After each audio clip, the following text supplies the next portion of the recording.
sa'yo? Biglang, yung lolo niya, biglang lumalabas. Sandali lang apo, mag-iingat ka. Hindi mo kaya ang mga kalaban natin. Biglang dumating yung mga monster. Manda kayo, itong bagay sa inyo. Pocholo Gonzalez has been a voice talent for cartoons and radio plays for 11 years now. As a kid, he would always imitate other people's voices.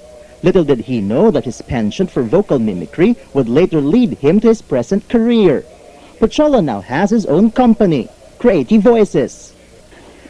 This is an art form na hindi napapansin for a longest time.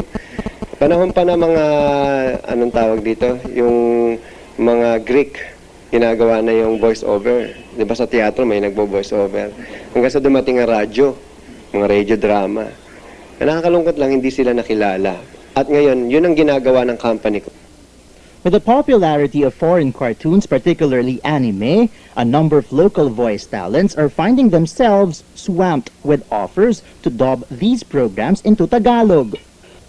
Huwag kang mag-alala, Ryoma. Makakarating sa kanya to. The election season also opens up many opportunities for them.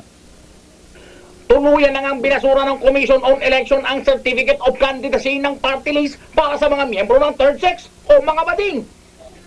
And of course, radio dramas are still very much around.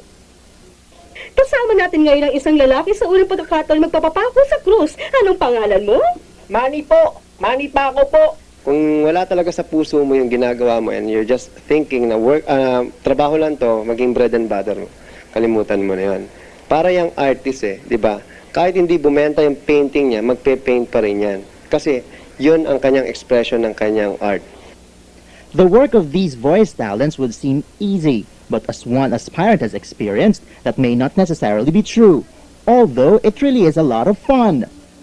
Ano ba? Kaya ng remedyohan ngayon ng walang ganyan mga problema, no? May picture ka ba ng pinsan mo? O eto, may picture siya sa pitaka ko. Huwag mong pintasan ha. Oo. Mapapansin mo dyan na may split end siya.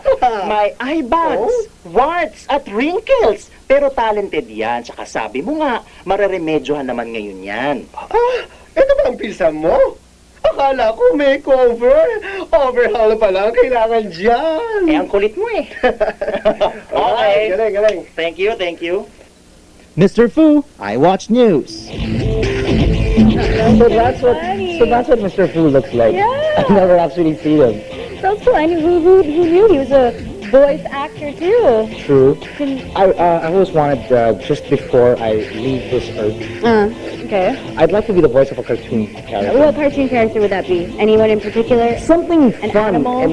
No, something light and fun, like the genie from Aladdin.